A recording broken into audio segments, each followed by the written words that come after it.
Welcome back, brothers and sisters. I am Braden. This is Langley Outdoors Academy, the place where we not only talk about what's going on in the gun world, but also how we're going to fix it together. And the content that I'm going to show you today needs to be sent out to everyone that you know. Thomas Massey, representative in the House from Kentucky, just asked the FBI director under oath if it was okay if the Bank of America sharing of gun records with the FBI was constitutional. And the answer is going to blow your mind. These are the types of things we need to see and send out, so make sure you help get this far and wide. Now, of course, everything will be linked in the description box below, and I can't wait to hear what you guys think in the comments field to, again, help this spread further out. Make sure, of course, you like the video, subscribe to the channel, and turn the notification bell on. We are distributing freedom twice daily on this channel, and we would love to have you along for the ride. Now, let's take a look at how this is being framed from the mainstream media. We're going to look at Ground.News, an app and a website that allows you to get the full picture from ownership to bias of who's telling you what news. This is crucial, and as you can see on the screen, this is what we're covering. I particularly like that Ground News puts all the articles reporting on the story in one place and allows us to cover or compare coverage from left, center, and right-leaning outlets. As you can see, it shows you how many sources are covering it. It shows you the bias distribution and who owns what source.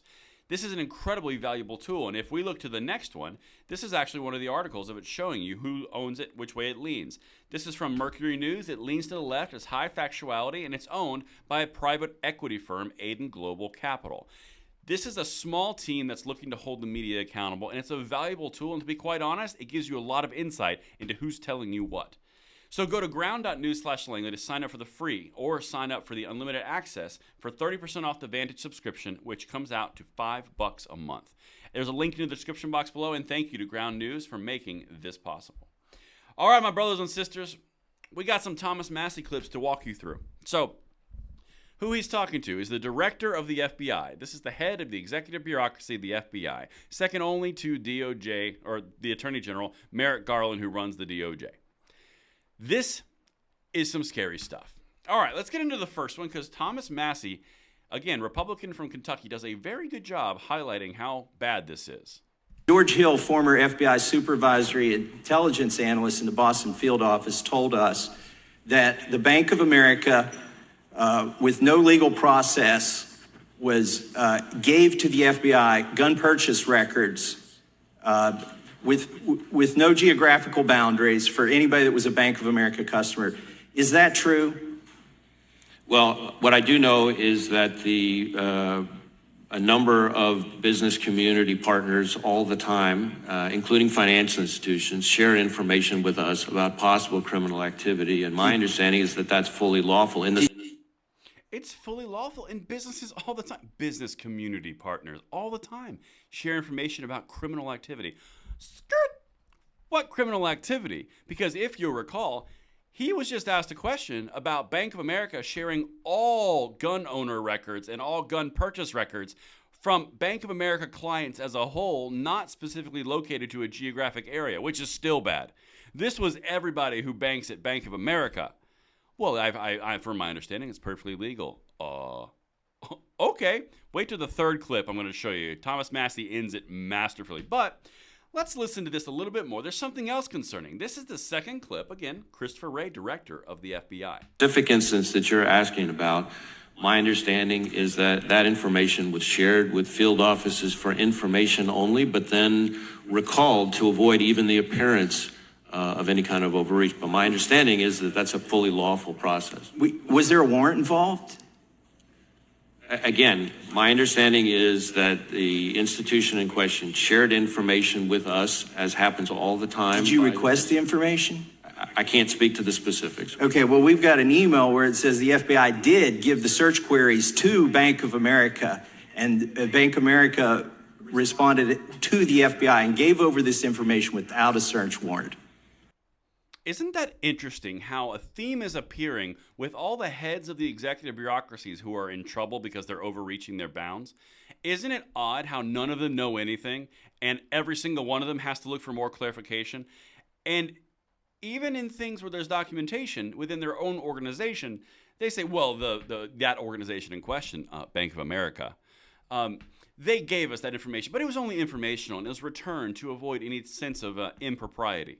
Really? You knew there was going to be a sense of impropriety there from a bank sharing financial purchase records of a Second Amendment purchase from law-abiding customers nationwide? Were you concerned? Oh, yeah. It was only informational, though. So, did you need a warrant? No, it was just volunteer, but it's perfectly legal to do that. Oh my goodness. All right, so now, if you're still with me, we got the third clip, and Thomas Massey says what I want to say. Check this last clip out. Do you believe there's any limitation on your ability to obtain gun purchase data or purchase information for people who aren't suspects from banks without a warrant? Well, now you're asking a legal question, which I would prefer to defer to the lawyers, since I'm not practicing as one right now, including the department. But what I will tell you is that my understanding is that the process by which we receive information from business community partners across a wide variety of industries, including financial institutions, sharing information with us about possible criminal activity is something that is fully lawful under current federal law. It may be lawful, but it's not constitutional. I yield back. Nicely said, Thomas. It may be lawful, which would imply that it's a unconstitutional law, but it's perfectly lawful for flowery and beautiful community business partners to share information in criminal activity. What criminal activity? You shared all data from everyone across your entire bank with the FBI, and it's for criminal investigation purposes, of course, because they're business community partners.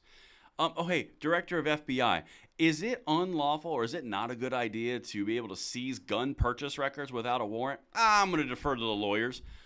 Okay, that was kind of a basic question, but, again, they don't know anything. And Thomas Massey, interestingly enough, ends it perfectly well. Yeah, it may be lawful, but it's unconstitutional. And that speaks to the entire thing, and we're going to set up camp on that for about 20 seconds. You can say something's lawful all day long. You can say you don't need a warrant because under current law, you have business community partners. But just because some corrupt politicians got in bed with some, I'm going to be nice, executive bureaucracies and decided to infringe upon the rights of American citizens and make it a law, well, then it's perfectly fine, even though the guiding foundational principle of our nation is that Constitution piece. But it's okay because it's a law. Anybody else? It's unconstitutional, and that's the problem. Let me know what you guys think in the comments field, and like I said, please send those out because it speaks for itself, and I will see you on the next one. I'm Braden. See you later.